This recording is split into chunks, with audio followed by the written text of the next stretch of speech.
자, 이제 그 다음으로 넘어가서요. 특성화고등학교 졸업자 특별 전형을 살펴봅니다. 이때 역시 마찬가지로 지원 자격이 있겠다, 그죠?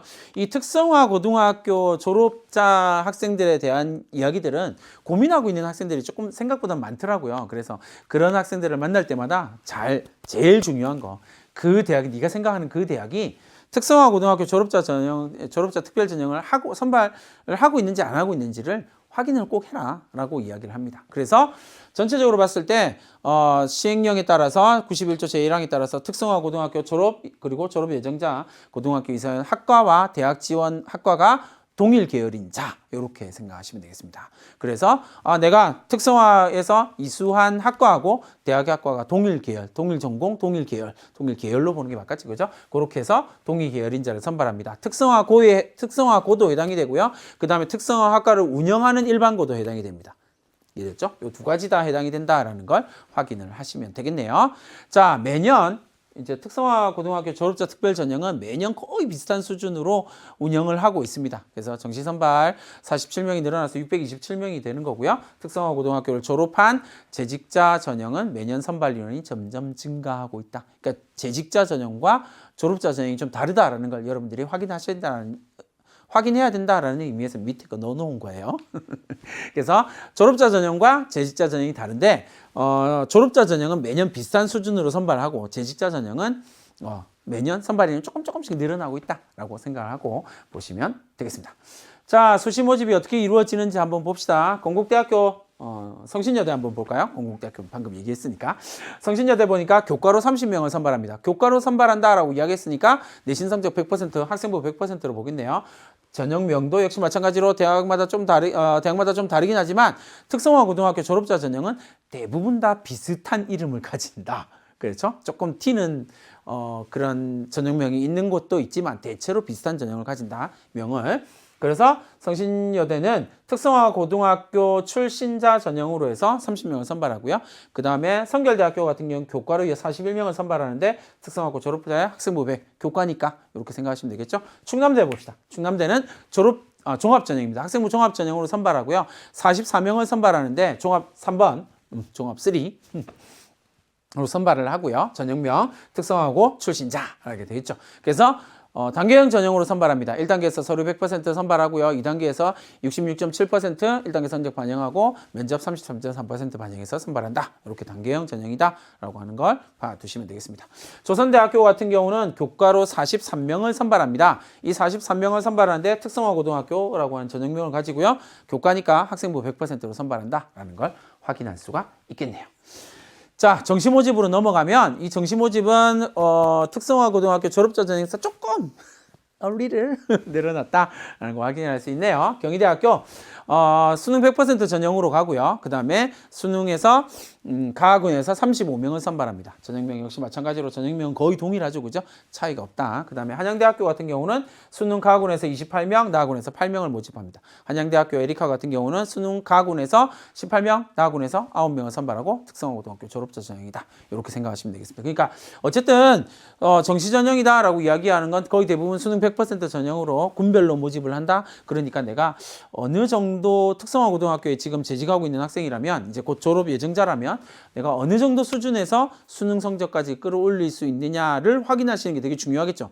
물론 특성화고등학교 졸업자 전형이다라고 이야기를 하는 건 대학이 입결을 어느 정도 공개를 하거든요. 그러니까 그 입결에 맞춰서 내 수능 성적을 어느 정도까지 맞출 수 있는지를 고민하고 대학을 선택하면 되겠네요.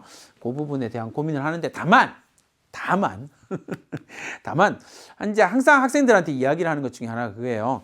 여러분들이 어떤 전형을 쓸 것이냐에 대한 고민을 할 때 어떻게 생각을 해야 되냐면 내가 선생님이 그 입시 전략을 짠다라고 이야기를 할 때 최악의 입시 전략이 뭐냐면 선생님 저 오늘부터 죽을 만큼 공부를 해가지고요. 수능 성적을 국어에서 1등급 올리고요. 수학에서 1등급 올리고요. 탐구에서 1등급 올릴 거예요. 그러니까 1등급 올리는 건 한 개 등급 정도를 올리는 건 어렵지 않으니까 제가 시도할게요. 도전! 이렇게 하는 학생들 많이 봐요. 근데 문제는 수험생들 중에 상당수가 그런 생각을 하고 도전을 한다는 사실이에요. 이해됐죠? 그런데 선생님이 여러분들한테 하는 제일 중요한 이야기, 그렇게 생각하고 그렇게 말하는 거 인정! 그럴 수 있어요. 충분히 그럴 수 있습니다. 다만 중요한 건 뭐라고요? 정말 열심히 공부하겠다라고 하는 그 말을 지키세요. 그러면 여러분들이 원하는 대학 가는 건 어렵지 않거든요. 선생님 항상 그렇게 학생들한테 주장해요. 얼마든지 갈 수 있어. 다만 네가 공부 시간을 압도적으로 늘려야 돼. 그리고 그걸 수능 때까지 쭉 이어가야 돼.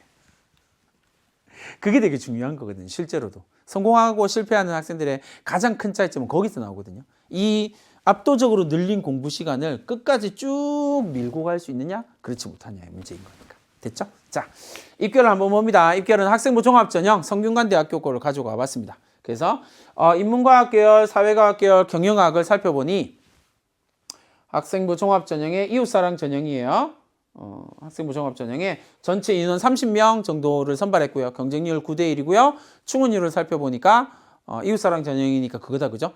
저소득층 전형이다, 그죠? 저소득층 학생 전형이다라는 거. 충원 24명이에요. 그러니까 30명 중에서 24명이 빠져나갔다라고 생각, 거의 100% 가까이 되네요, 그죠? 자, 그 다음에 70% 컷을 보니까 4.3 정도가 나왔다라는 걸 확인할 수가 있겠네요. 반면에 자연과학 계열 전자전기공학부 공학 계열, 그 다음에 소프트웨어학이다 자연 이공 계열에 대한 이야기를 할 때는 인원 25명을 선발하고요. 그 다음에 경쟁률 7대 2, 23명, 충원 인원 23명, 25명 중 23명이 빠져나갔다라는 이야기고요. 딱 보니까 내신 성적이 학생부 종합전형 이웃사랑 전형인데 내신이 2.69에서 형성됐다라는 거 확인할 수가 있겠죠. 그러니까 이공계열은 쉽지 않네 이렇게 생각하고 여러분들이 이런 전략을 좀 고민할 때 이런 부분들에 대한 고려를 가지고 고민하는 것이 되게 중요합니다. 자, 반면에 학생부 종합전형의 입결을 살펴봅니다. 학생부 종합전형 성균관대학교 일반 학생들의 특성화고등학교의 학생부 종합전형이에요. 특성화고등학교의 학생부 종합전형을 살펴보니까 일반 전체 통으로 다 묶었다, 그죠? 그래서 일반 인문, 사회 뭐 쭉쭉쭉 다 해서 전체 23명을 모집하고요. 경쟁률이 조금 높죠. 경쟁률이 앞에 우리가 봤던 이웃사랑 전형과 조금 다르게 경쟁률이 좀 높게 나타난다라는 사실을 확인할 수가 있겠네요. 충원 빠지는 이유는 거의 없죠. 실제로는 많이 안 빠져요. 실제로도 정말 많이 안 빠지더라고요. 근데 70% 것을 보니까 조금 놀랍네요. 1.9 정도 된다. 이게 이제 여러분들이 느끼기에는 어떻게 느껴야 되냐면 특성화고등학교에서 대학을 가겠다라고 생각하고 준비한 학생들은 그 고등학교에서 엄청 열심히 공부하는 학생들일 수밖에 없어요. 그러다 보니 학생부 종합전형으로 조금 성적이 높게 나타난다. 평균 70% 것이 좀 높게 나타난다라는 걸 확인을 하시면 되겠습니다. 자, 학생부 종합전형 계열 모집입니다. 그러니까 이제 선생님이 이걸 보여주는 이유는 선생님이 여러분들이 이 학생부 종합전형이든 아니면 그 학생부 교과전형이든 여러분들이 기회균형을 쓰겠다라고 생각을 하면 이 기회균형이 일반 전형과 기회균형에서 저소득층 학생 전형이라든지 아니면 특성화고등학교 전형이다라고 이야기를 할 때 졸업자 전형이다라고 이야기를 할 때 일반 전형과 비교를 하는 과정이 좀 필요해요. 물론 이제 자격 기준이 되냐 안 되냐 쓸 수 있냐 없냐의 문제도 중요하지만 일반 전형과 비교했을 때 내가 어디가 더 유리한지를 판단하는 과정은 반드시 필요하거든요. 그래서 계열 모집 성적을 학생부 종합전형 성균관대학교 학생부 종합전형 계열 모집 성적을 보여드리는 거예요. 글로벌 융합학부에서 보니까 50명 모집에 경쟁률 15대 1 나왔어요. 그 다음에 충원율 13명 정도가 나왔네요. 그 다음에 컷을 보니까 70% 컷 정도를 보시면 고민하면 되겠죠. 글로벌 융합 2.89, 2.83, 2.44 사회과학 계열. 근데 자연과학 계열 보니까 1.83 그리고 공학 계열 보니까 2.08. 그러니까 이웃사랑 전형이다라고 이야기했을 때보다 이웃사랑 전형이 조금 더 낮게 형성된다라는 걸 확인할 수가 있겠죠. 이렇게 여러분들이 지원하기를 원하는 대학 학과 예, 3년치 입결을 이렇게 확인하셔야 돼요. 그래서 여기는 이웃사랑 전형 어떻게 되는 거야? 일반 전형과 비교했을 때 내가 특성화고등학교 졸업한다라고 이야기했을 때 그 특성화고등학교 졸업의 3년치 입결은 어떻게 나타나는 거지? 이렇게 한번 보시고 지원을 하는 게 필요하다라고 생각을 하시면 되겠습니다. 다만 여러분 이건 생각하셔야 돼요. 3학년 1학기다라고 이야기를 한다고 해서 내가 어떤 걸 준비할 수 있느냐에 대한 고민은 반드시 필요합니다. 이건 선생님이 3학년 1학기에 들어와서 학생부 교과 준비하고 학생부 종합전형 준비하고 수능 준비하고 있는 모든 학생들한테 항상 하는 이야기예요. 어떻게 준비할 거니? 어떻게 준비할 거니 앞서서 입시 전략을 짠다라고 이야기했을 때 제일 중요한 첫 번째 고민은요. 너무 이상하게 생각하지 마세요. 이거 진짜 중요한 질문이라서 하는 거예요. 너 어떻게 갈 거야? 그치? 어떤 방법으로 갈 거야? 이게 전략을 짤 때 제일 중요한 거거든요. 그러면 어떤 방법으로 갈 거니? 라고 이야기를 할 때 여러분들이 저는요 이런 방법으로 갈 거예요 라고 대답을 할 거 아니에요? 그럼 그 다음 질문 지원 전략에서 제일 중요한 게 뭐예요? 어떻게 그걸 준비할 거니?